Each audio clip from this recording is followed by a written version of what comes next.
भाषिक होती है, वो अपने साथ में स्थानीय बोलियों को लेकर के चलती है।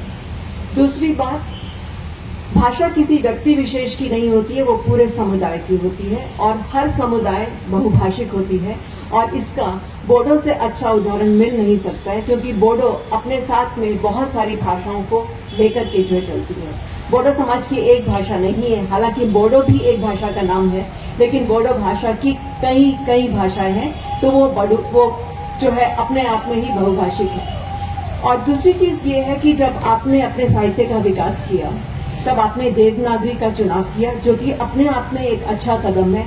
इसलिए नहीं क्योंकि मैं हिंदी भाषी हूं, बल्कि इसलिए कि देवनागरी लिपि हम भारतीय लिपियों में से एक है जिसका इतिहास बहुत पुराना है और वो ब्राह्मी लिपि से जो है विकसित हुई है। तो इस तरह से आप अपने आप को पूरे भारत के इतिहास से भी जो है जोड़ते हैं।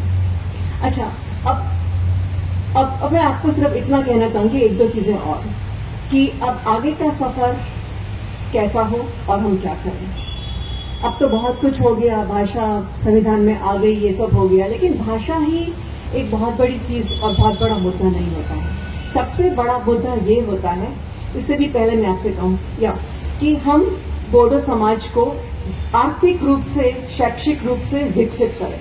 हम अपने बच्चों को अच्छी से अच्छी शिक्षा दें, वो किसी भी प्रांत में उपलब्ध हो, वहां हम अपने बच्चों को भेजें।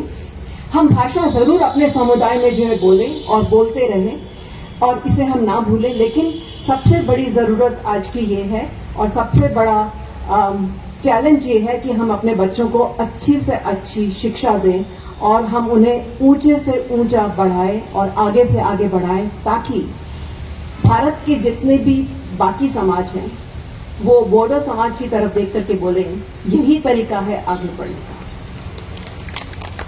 और इसका एक सबसे अच्छा उदाहरण जो आज है वो है ये पुस्तक जो मेरे हाथ में है, जो आप में से ही एक होनहार बोडो समाज के सिटीजन ने जो है लिखी है।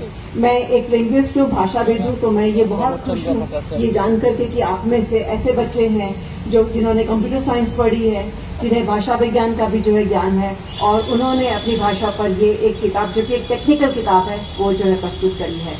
आपने डिक्शनरीज बनाई है, आपने बहुत सारा साहित्य जो है प्रस्तुत किया है, पर उसके साथ में मैं एक चीज और भी कहूंगी कि आज आने वाले दिनों में आईटी टेक्नोलॉजी जो है वो एक बहुत बड़ा टूल बन सकता है बोडो समाज को बाकी एरियाज से आगे बढ़ने के लिए। तो मैं ये चाहूंगी कि आपके यहाँ पर और लोग कंप्यूटर साइंस पढ़ें, और लोग इंजीनियरिंग पढ़ें, और लोग डॉक्टरी पढ़ें, जितने भी नए फील्ड्स हैं उसमें जाएं और एक जो है बोडो भाषा का एक डिजिटल स्पीच आर्काइव बनाएं, जिसमें बोडो समाज की सारी भाषाएं सम्मिलित हों और जिसमें हम बोडो समाज जहां जहां बोडो बोली जाती है वहां पे हर स्थानीय बोली को भी हम उसमें जो है इंक्लूड करें।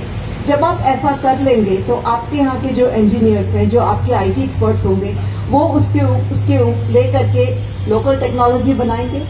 वो एक ऐसी भी टेक्नोलॉजी बनाएंगे कि जिससे कि हम बोडो भाषा को किसी भी भाषा में जो है ट्रांसलेट कर सकें, मैकेनिकली, टेक्निकली, और बाकी भाषाओं को भी हम जो है बोडो में जो है हम ट्रांसलेट कर सकें ना। ये जरूरी क्यों है? ये इसलिए जरूरी है कि भाषा को लेकर के बहुत सारे मिसप्लेस्ड एजेंडा है। मैं हालांकि भाषा वैज्ञानिक हूं, लेकिन मैं फिर भी ये कहती हूँ कि भाषा को लेकर के इतने सारे मिसप्लेस्ड एजेंडा है कि भाषा को हम कभी कभी बहुत ज्यादा प्रमुखता दे जाते हैं और बाकी चीजों को हम पीछे छोड़ जाते हैं।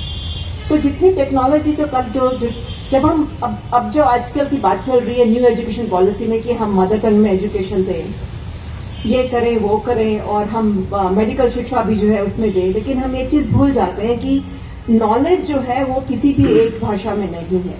नॉलेज जो है वो दुनिया की सभी भाषाओं में है। अगर हम सच में आगे बढ़ना चाहते हैं तो ये बहुत जरूरी है कि हमें उस नॉलेज को एक्सेस हो, और तो उसके लिए ये टेक्नोलॉजी बहुत बड़ा खेल खेलेगी। अगर हम ऐसी टेक्नोलॉजी बना सकें, जो कि भारत सरकार कर रही है, कि बोडो समाज भी कर सके और सबसे पहल कर सके कि हम सफल हो जाएं कि हम बोडो को और भाषाओं में और भाषाओं को बोडो में जो है ट्रांसलेट कर सकें with the help of technology. उसका सबसे बड़ा फायदा, दूसरा फायदा ये होगा कि हम लोकल लेवल पे टेक्नोलॉजी बना पाएंगे, स्पीच टेक्नोलॉजी।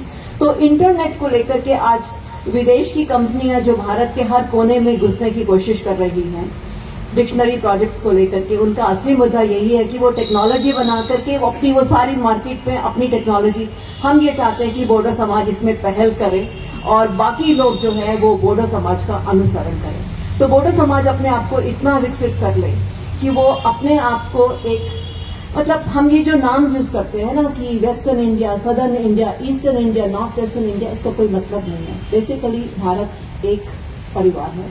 और एक चीज और कहना चाहूंगी कि जब अंग्रेज यहां से गए तो जाते जाते वो हमारे हाथ में बहुत सारे लेबल्स और कैटेगरीज थमा गए। उनमें से एक कैटेगरी थी ट्राइबल और ट्राइब। हमने बिना सोचे समझे उसको अपना लिया और अपने आप को हम ट्राइब कहने लगे। हमने ये भी स्वीकार कर लिया कि हम नॉर्थ ईस्ट हैं, हम ईस्ट नहीं हैं।